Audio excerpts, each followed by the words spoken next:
This is a video of Rohana Laing, longtime Subud member, helper, artist, and Christian minister. That's a long list of things. Can you start? Can you start out by telling us how you found and came into Subud? Yes, I found Subud. It began when I met the man that I married, and he later had the Subud name of Marcus Laing. And we were in the same social group. I was finished art school, and he had finished university and was teaching in Vancouver. And at a party, I remember him asking me where my consciousness was. And that certainly got my attention. It wasn't the usual conversation at a social gathering. And I said, in my head. And he said, well, I'd suggest you think about that. So I thought about it. And since he had my attention, we ended up becoming friends and eventually moved in together, and were later married and had 3 sons. And we found Subud by reading Gurdjieff's books. Marcus was very involved with the Gurdjieffian ideas and beliefs, and I found them interesting, but not totally satisfying. After I read the book called Concerning Subud by John Bennett, it affected me in a way that almost surprised me at the time, because I hadn't had a very strong spiritual background. I was probably more involved with the 60s movement and the anti-war and the hippies and the artists. But when I read Concerning Subud and heard about Subud and the Ladihan, I said, now this is something that appeals to me because it's experiential. It's not just somebody giving me more ideas, but it's something I can experience for myself. And so we joined Subud, and we started doing the Ladihan in 1969 in a little town called Nanaimo on Vancouver Island. That is the town I grew up in, and it's very close to where I live now, even though I've traveled the world in between. So that's how we found Subud. And so you were married, and I guess you had family and everything. So Yes. how did your life in Subud progress after that? We were in this very small Subud group in Nanaimo, and we started going to Vancouver because we had friends there who were also in Subud. And we liked the larger group. There were quite a few couples there with children our age. And we made the decision to move back to Vancouver. So we moved back there. Marcus had to drive taxi for a while and was looking for work. We had 2 little boys by then, and we got actively involved in the Subud group in Vancouver, British Columbia.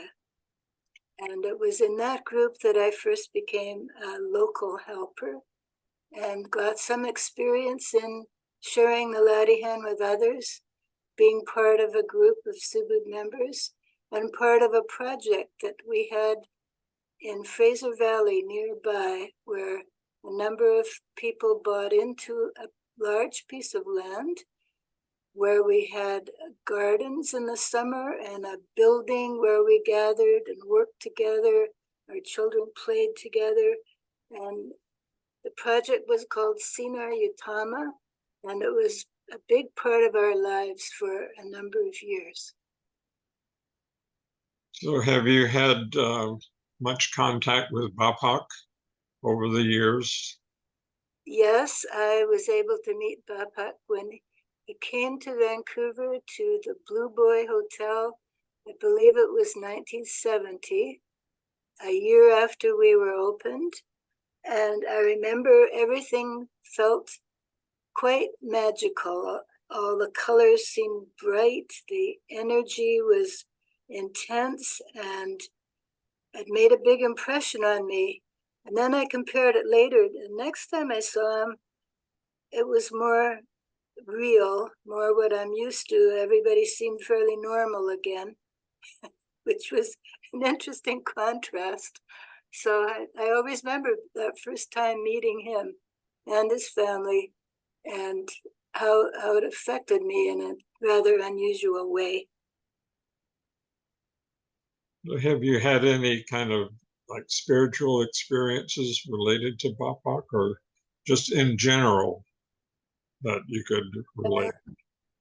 I have had a number of spiritual experiences. I think that's probably what kept me going, kept me staying in Subud over these many years. It's been 55 years now. The first experience I remember was before my opening.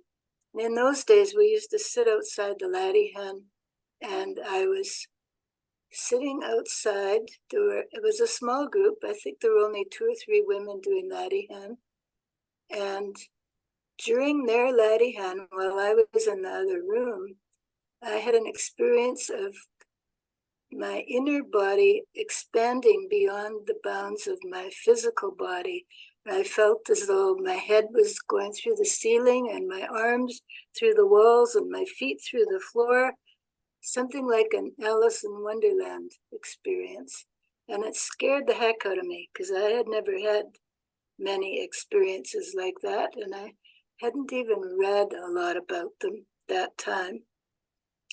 And when they came out from the laddie hen, I told them what had happened, and they were very calm about it and said, "It seems as though you've been opened, Rohana. I guess we better open you the way we usually do it. We can do it right away this evening." So they called another friend in a nearby town. We went for coffee, and the friend came and joined us, and both Marcus and I were opened that night. Any other kinds of experiences you can remember? I think some of the others that were dramatic enough that I remember them were experiences of moving either outside of my physical body or leaving it completely. And I had many such experiences in the first 5 or 10 years of Subud. And then after that, I didn't have those kind of experiences anymore. They changed quite a bit. I remember one night being going to sleep and thinking that I needed to go outside for some reason. And rather than get out of bed and go down through the door, I put my arm up to open the window. I thought I was going to go out the window, so I think I was pretty much asleep or unconscious at that point. But I remembered it when I woke up, and my arm went through the window, and my body followed, and I was out in my yard, and I felt ecstatic happiness. And I started jumping up and down like a little kid. It was like I was on a trampoline, and I was jumping higher and higher, and above me was something like a leather parchment, and my head broke through it. And later I thought it felt like maybe I was breaking through some kind of boundary. It was symbolic, I don't know, but I just remember the joy of being released from my physical body. And eventually I had a few other experiences moving around my property, and a lot of what I saw I remember later, and it was pretty accurate. And I woke up in my body and said, well, that must be connected to Subud. That was a pretty strange experience. Yeah. So, yeah, I had a few of those. Wow. What about your artwork? How did that get started? Well, I already had the 4 years of art training, and I was still doing some art and part-time teaching when my children were very small. And part of the art, when I moved back to Vancouver, I started doing some small paintings on cloth for a bazaar at the Subud house, the Subud Hall in Vancouver. And they were things that were intended to decorate children's rooms. And I just used paints or maybe some kind of dyes, hand painting on the cloth. And people loved them. They were very popular. I sold a few. And a little bit after that, some Subud friends brought some batiks back from Indonesia. And when I saw the batiks, I realized that I understood the process because I had completed my 4 years of art training at what is now the Emily Carr University in Vancouver. And I majored in printmaking, and the principles of batik are very similar to what I was taught with printmaking, working in reverse, only using dyes and wax as a resist. So I thought I would try it out, that it could be maybe something I could do at home without a lot of equipment. I wouldn't need a printing press and so forth. So I just started on my kitchen table with a bit of beeswax someone brought me from Indonesia. And I was able to buy some dyes locally. And I started doing little wall hangings with batik, and they were very popular. And then I started making them a little bigger. As my children got older and into school, I was able to have a studio in our home. And art galleries started taking an interest in what I was doing. But at the time, I had to exhibit through the Canadian Crafts Association because art done on cloth was treated separately from painting done on canvas. Fortunately, that has changed. And many, many different art forms are now included in major art galleries. But that's how I got started. I got invited to teach batik by the local college. In the meantime, we had bought our first house in Surrey and joined the Subud group in Surrey, which was near that Sinar Utama community I mentioned earlier. And I taught textile design. And then they realized with my training, I also could teach design.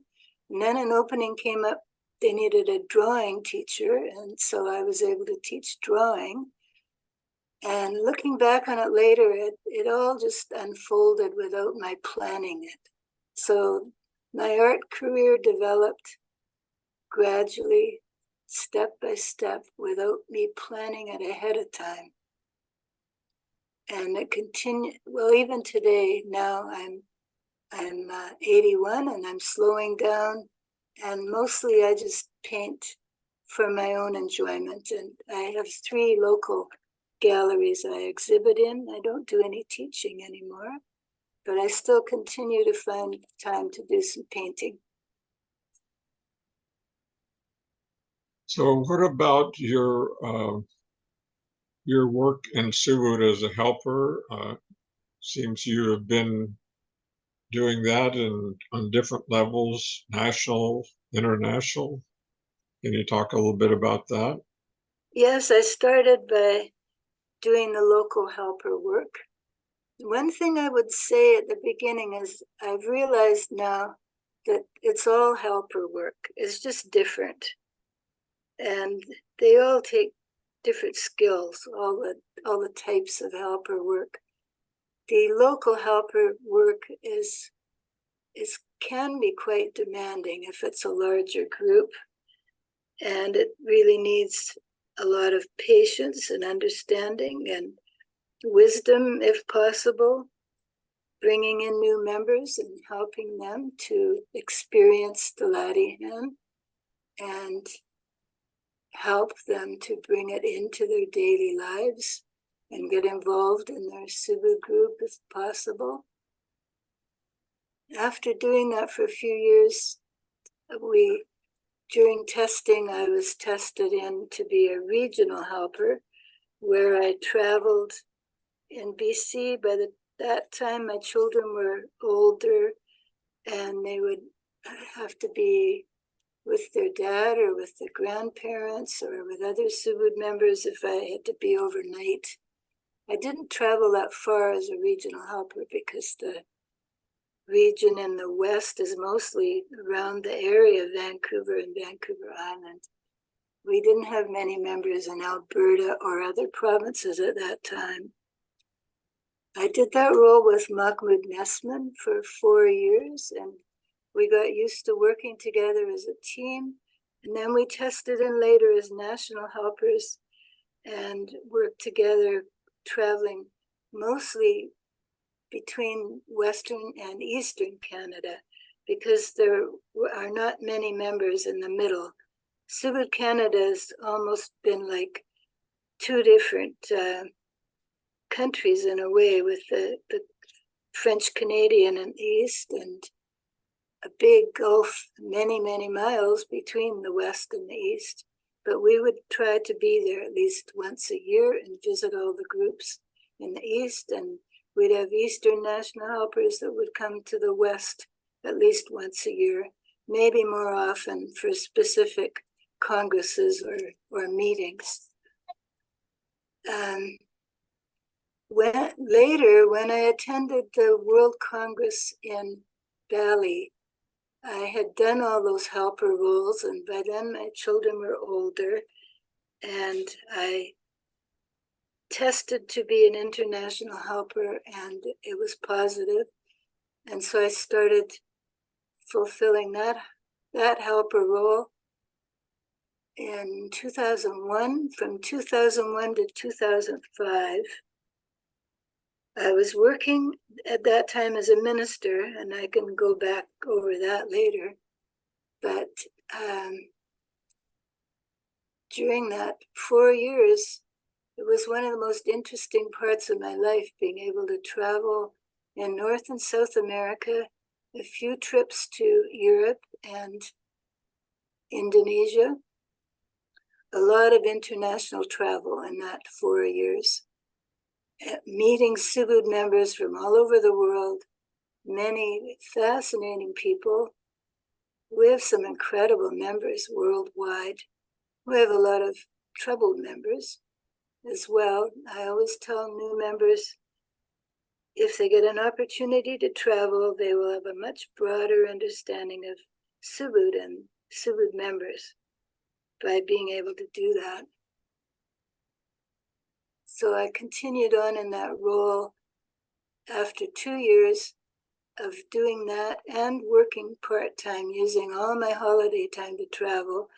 I made the decision to retire early because it was just too intense doing both. So I retired early, which meant I had a smaller pension when I retired, but I've been able to supplement my pensions with the sale of my art and being creative. Yeah, takes some creativity, especially the last few years when everything's getting so expensive. So what made you decide to become a minister? How did that come about? Well, at first I didn't really decide it. I was testing with members who were asking for testing to help them discern what their right work was. And this would have been in the 1980s. And one night after testing with a member, I went home. I didn't think about this. I went home and went to sleep.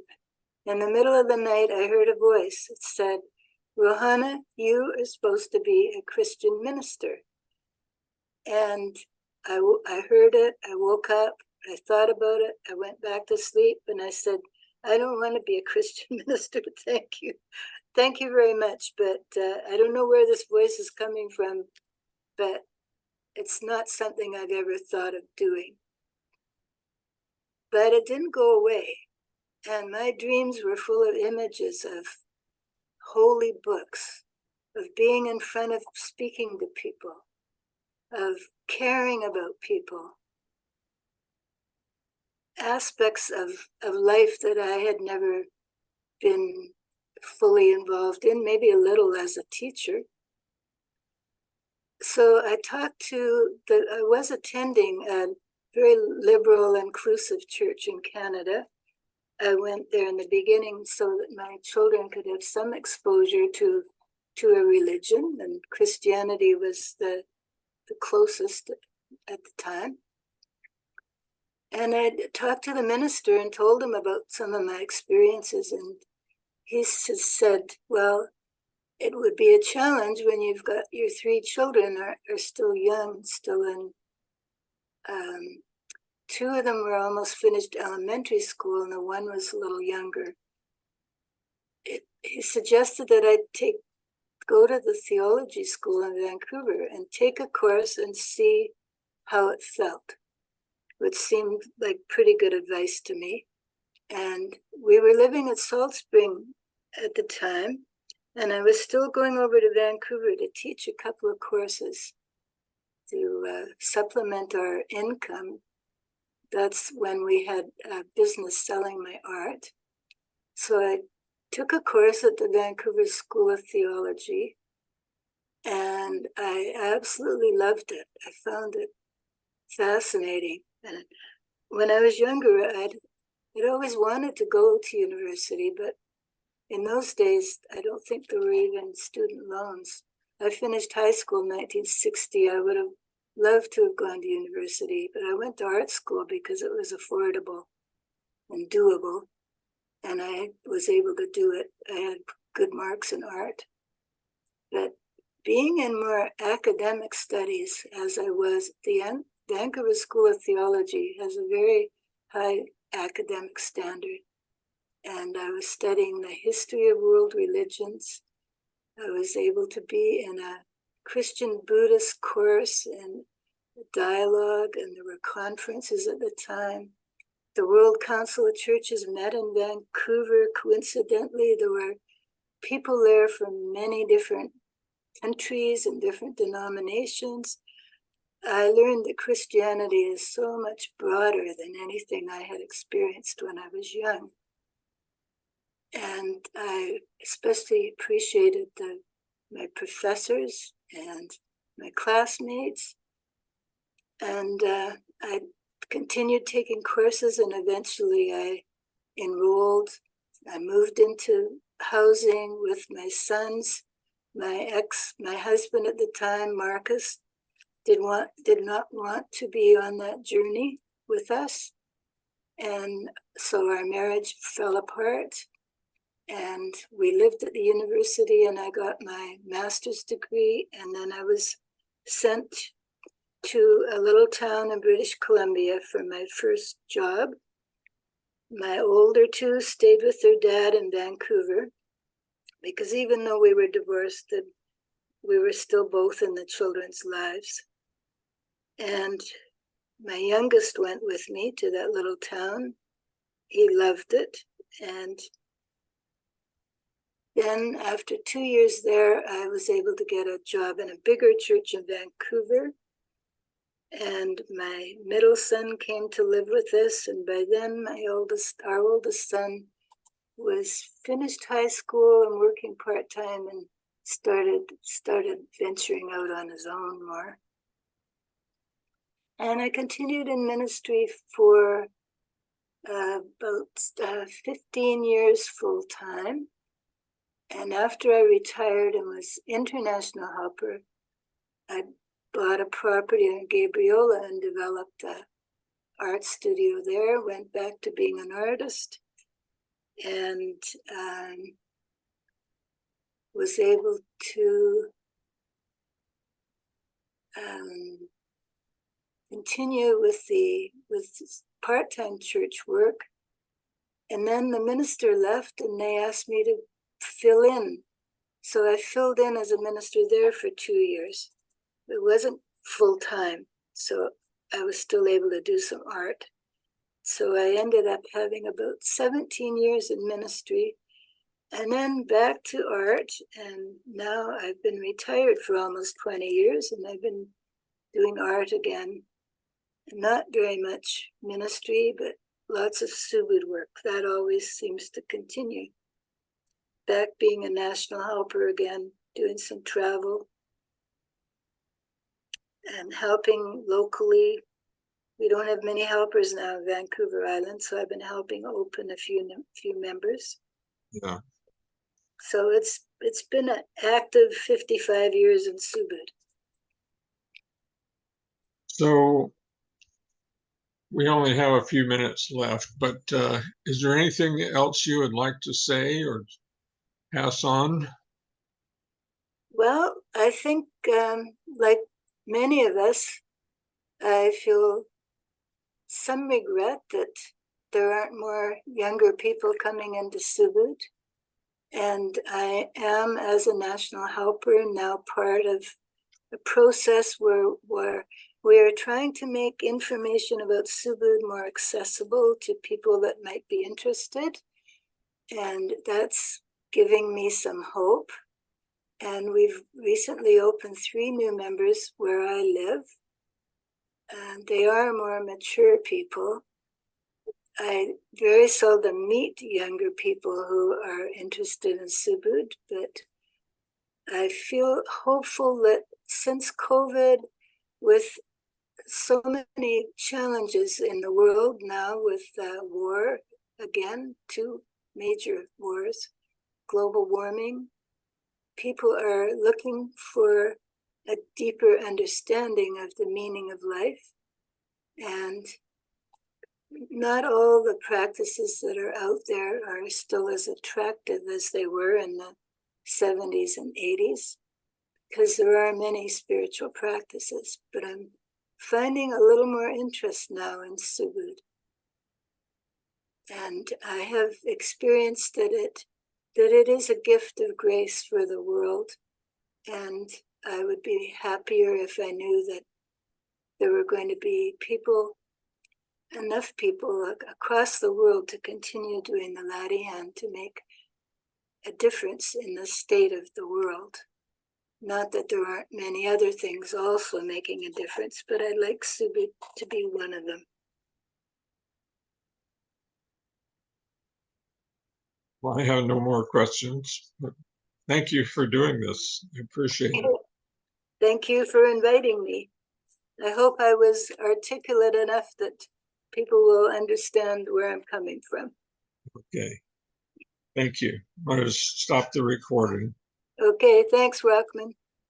Bye-bye. Bye.